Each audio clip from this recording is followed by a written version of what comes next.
A partir de este video, todo lo que veamos se basa en la capacidad de reacción diferida, es decir, en la capacidad de representación virtual del mundo que tiene el hombre.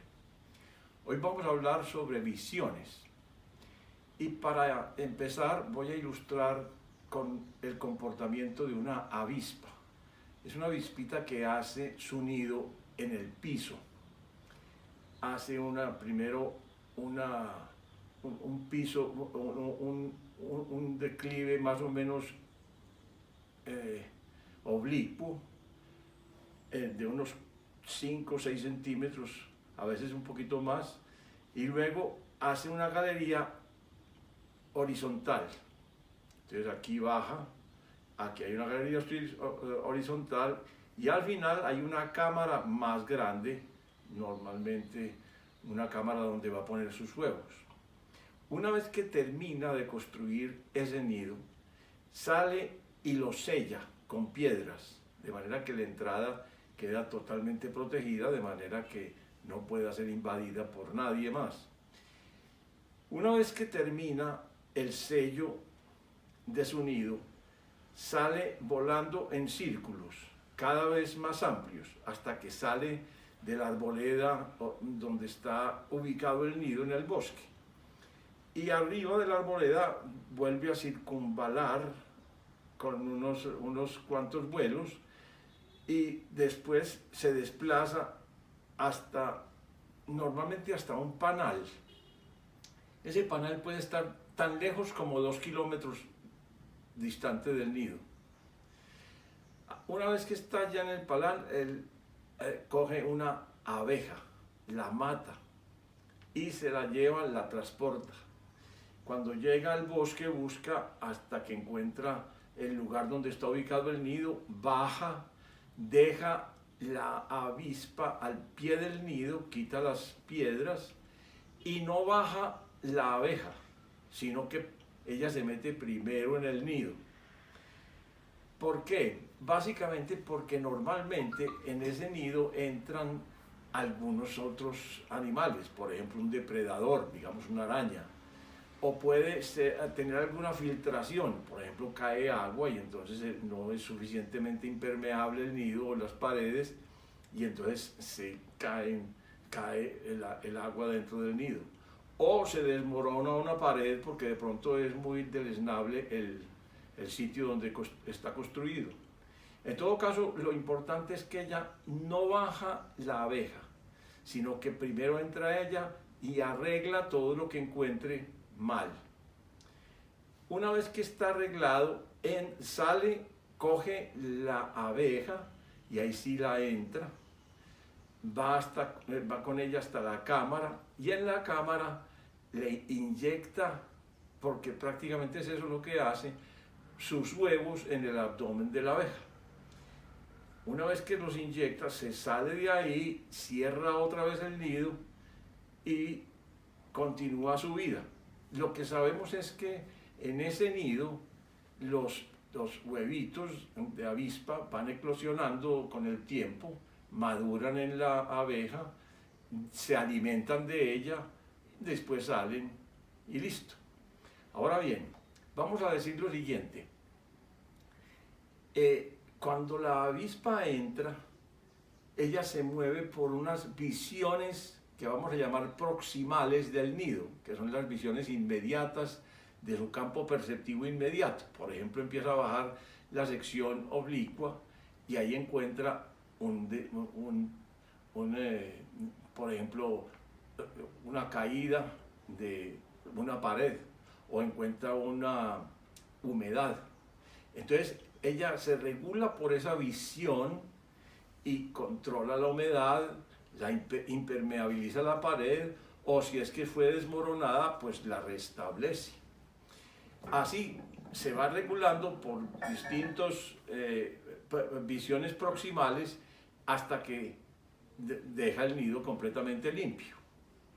Ahora bien, pensemos por un momento que hay un etólogo cercano y que está haciendo lo siguiente. Cada vez que la avispa llega con la abeja, antes de que la baje, él espera a que la avispa entre al nido, que lo va a arreglar. Y una vez que entra, él coge la abeja que está allá al pie del nido y la retira unos metros. Cuando la avispa sale, entonces no encuentra la abeja ahí. Entonces empieza a buscarla, hasta que finalmente la encuentra.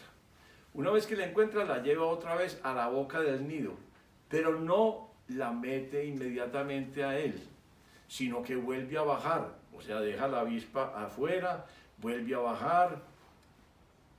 ¿Por qué? Porque está pensando, digámoslo así, o guiándose por una idea que vamos a llamar una visión distal, que dice que ese terreno normalmente es muy deleznable y puede presentar fallas como las que habitualmente encuentra: un predador, una humedad, un desmoronamiento de una pared, etc.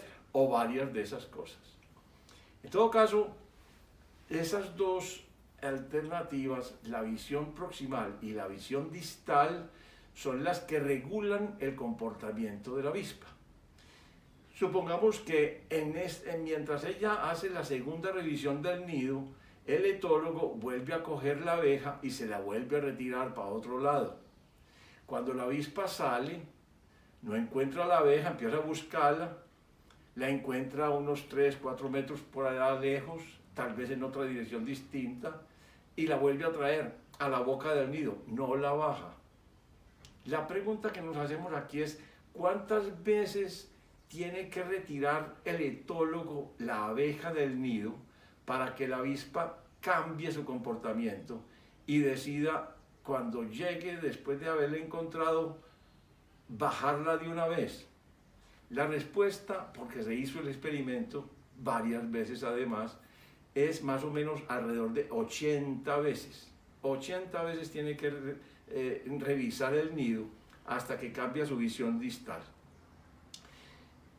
¿Qué es lo que está pasando en la avispa? Es como si ella tuviera una visión que dice: este terreno es deleznable, no es económico bajar la abeja de una vez, porque casi siempre que llego encuentro alguna alteración en el nido. Entonces lo más económico es bajar primero, restaurar el nido, volver a salir y ahí sí bajar la abeja y colocarla en la cámara final. Ahora bien, el punto importante es que cuando después de 80 veces algo pasa en su mente, vamos a llamarlo así, y es como si cambiara la visión distal y se cambiara por una que dice: este terreno no es deleznable, es firme, nunca presenta, llevo muchas veces bajando al nido y nunca presenta ninguna variación, ninguna anomalía. Total que aquí lo económico es bajar de una vez la abeja y hacer mi procedimiento de inyección de los huevos, salir y sellar. 80 veces para cambiar una visión distal. Fíjense bien esto: el hombre forma también las mismas dos tipos de visiones. Visiones proximales, que son las que formamos a partir del campo perceptivo inmediato, y visiones distales. Por ejemplo, un profesor se acostumbra, digamos, a mirar a qué horas llegan las personas a la clase, y se da cuenta que hay algunas que son mucho más, digámoslo, frecuentemente más tardías que otras, llegan más tarde. Esa visión de esa persona es una visión distal, en donde él, no solamente la visión proximal sería cuando llegue la persona, pero la visión distal es la idea y la formación de una imagen de que esa persona es la que más frecuentemente llega tarde.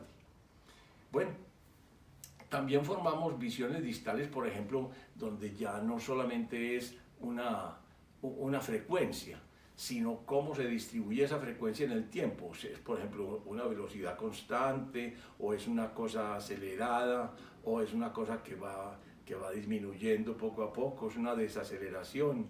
Entonces podemos también formar imágenes de tendencias, no solamente de frecuencias que caracterizan el comportamiento de alguien, sino de tendencias de ese comportamiento. pero podemos formar imágenes mucho más complejas. Por ejemplo, si estamos examinando a una persona, podemos preguntarnos por el motivo por el cual, o los motivos por los cuales llega tarde. Y en ese caso es una motivación intrínseca, un dato muy difícil de averiguar porque no es un dato visible. Entonces ya la visión distal que me formo de esa persona no solamente incluye su frecuencia de llegada, sino la distribución de esa frecuencia, que sus tendencias y las causas que están detrás de esas llegadas tarde. Esa es una visión mucho más compleja. Ahora, vamos a insistir en esto. Resulta que el animal depende totalmente de la experiencia directa. Pero el hombre, y solamente el hombre, puede tener acceso a una visión distal y modificarla, si y solo si la puede trabajar a voluntad. Pero la puede trabajar a voluntad solo si la coge conscientemente. Porque si no la trae a la conciencia, simplemente esa visión distal sigue actuando como en la avispa. Y necesita un cambio muy frecuente, de muchas frecuencias, de muchas veces, para modificar esa visión distal. Entonces el hombre es el único que puede modificar una visión distal simplemente en muy pocos ensayos y gracias a que captura la imagen a través de su conciencia y la transforma. Pero entiéndanme bien, el hecho es que uno no puede desarrollar la conciencia si no tiene desarrollada la instancia de autoobservación de la cual hablamos en el último video.